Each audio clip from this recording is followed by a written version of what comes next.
Olá, estamos de volta.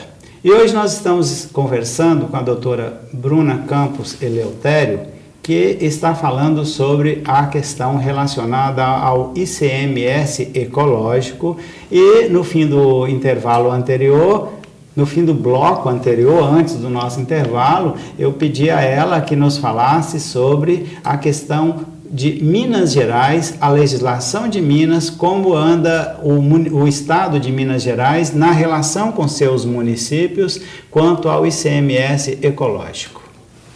O ICMS em Minas Gerais, ICMS ecológico, como eu já havia dito, ele é de destaque porque ele trouxe novas variáveis, ele trouxe o saneamento básico, ele trouxe o patrimônio cultural como critério socioambiental e também a unidade de conservação. E mais recentemente, em 2009, houve o acréscimo de um novo critério, que é o critério relativo ao percentual entre a área de ocorrência de mata seca em cada município e a sua área total.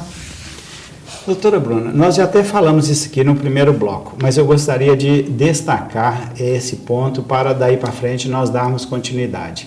O ICMS, todo o ICMS arrecadado, oriundo de um município, exemplo Montes Claros, vai para o governo do estado inicialmente, e na hora de o governo aplicar esse dinheiro, ele pega 75% que é dele, pega 25% que é do estado, que é do município onde gerou esse ICMS. Esses 25% são divididos outra vez em 3 partes. 2 partes manda imediatamente para o estado e uma parte, que é 1/3, esta parte faz um único bolo e desse bolo tira uma fatia para cada município, que é a lei Robin Hood, né? Que tira dos ricos para dar aos pobres. A lei Robin Hood é uma concepção mineira, bem mineira, de distribuição de ICMS, e esse 1/3 é dividido para os municípios. Entre os critérios da percepção deste 1/3 é que entram essas questões ecológicas. Eu gostaria que você nos dissesse alguns detalhes sobre esse ICMS em Minas Gerais, a legislação de Minas, além do que você já falou, o que mais você completaria para nós? Bom, o ICMS ecológico em Minas, como eu já disse, ele se mostrou inovador, e esses critérios de saneamento básico e de unidade de conservação, ele corresponde a 1%, sendo que 50% deste 1% está relativo ao saneamento básico e os outros 50% às unidades de conservação. O critério patrimônio cultural, alguns treinadores até discutem acerca do fato do patrimônio cultural compor essa questão de critério ambiental, mas acreditamos que, por ser o patrimônio cultural fazer parte também do meio ambiente, deve ser considerado como um critério ambiental. Doutora, eu até lhe pergunto o seguinte: um município como Montes Claros tem 400 mil habitantes. E há outros municípios no norte de Minas, que eu gostaria que você escolhesse pelo menos mais um aí para citar. Quanto que recebe por mês o município de Montes Claros de ICMS ecológico, só o percentual, o bônus, a parte de incentivo a estas conservações ambientais e culturais, e quanto recebe algum outro município aqui do norte de Minas? O Montes Claros, até abril de 2011, deste ano, recebeu por volta de 45 mil, e eu cito também o município Grão-Mogol, que recebeu por volta de 15 mil. Fazendo as pequenas contas, Grão-Mogol tem 15 mil habitantes, então recebeu 15 mil reais. E exatamente porque Grão-Mogol tem um projeto ambiental de escoamento das águas para que as águas não invadam as casas e conservem o patrimônio cultural, ecológico da cidade. Certamente faltaria aqui em Montes Claros alguma coisa nesse sentido para elevar um faturamento que proporcionalmente aqui teria que ter uns 400 mil reais ao mês, né?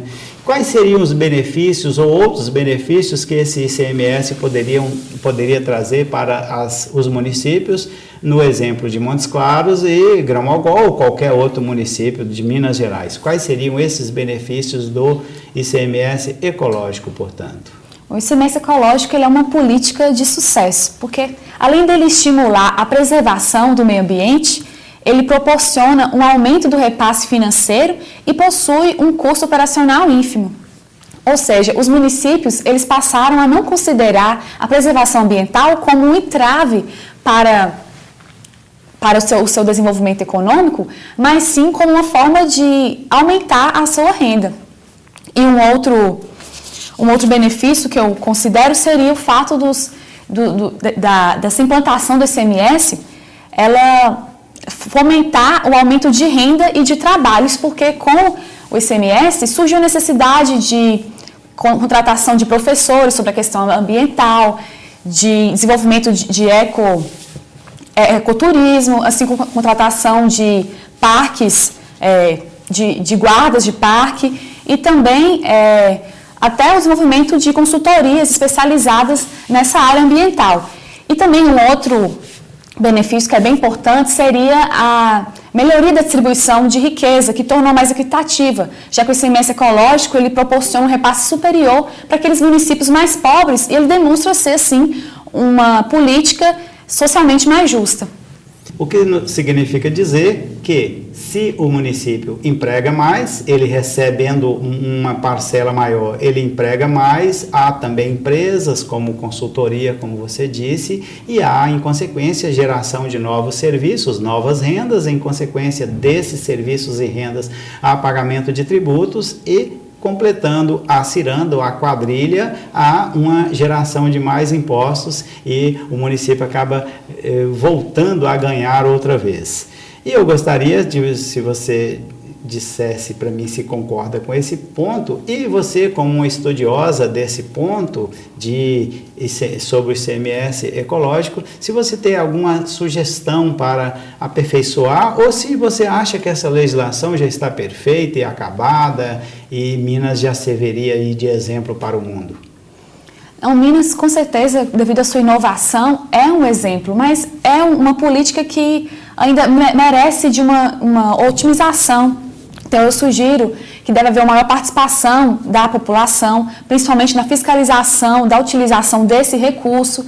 Também deve haver uma ampliação da discussão sobre esse tema, de forma que os outros estados que ainda não implantaram o ICMS ecológico possam, pelo menos, debater a viabilidade desse projeto que traz tantos benefícios, como a melhoria da qualidade de vida da população, justiça fiscal e aumento das áreas de preservação devido ao estímulo à conservação e restauração ambiental. Nós temos aqui na cidade alguns parques ecológicos e nós temos também outros exemplos, alguns casarões, alguns marcos históricos fixos no município de Montes Claros. Há como cidades nessas condições se beneficiarem, em que proporção elas poderiam aumentar a sua arrecadação, o seu percentual que volta do Estado correspondente ao ICMS? O ICMS ecológico, o repasse relativo a ele, precisa de uma fiscalização constante, de forma que aqueles que não cuidam direito do seu ambiente, do seu patrimônio cultural, eles deixam de receber o repasse. Então, se houver um aprimoramento na restauração, na conservação, haverá um maior repasse. Da mesma forma que, se não cuidar, se não houver aquele cuidado constante, eles também vão perder esse repasse. Orientando o direito, teve o privilégio de conversar com a doutora Bruna Campos Eleutério, acadêmica de direito, estudiosa do direito, uma operadora do direito, uma pessoa que está sempre estudando esses temas de interesse da população e falou sobre a questão do ICMS ecológico e como que os municípios podem ter aparelhamento socioambiental, mostrando a preservação e, em consequência, receber do governo do estado uma parcela maior do ICMS que é gerado em seu município. Todo o agradecimento à doutora Bruna e nós pedimos ao nosso telespectador que nos espere, porque amanhã, em Querendo Deus, apresentaremos um programa diferente.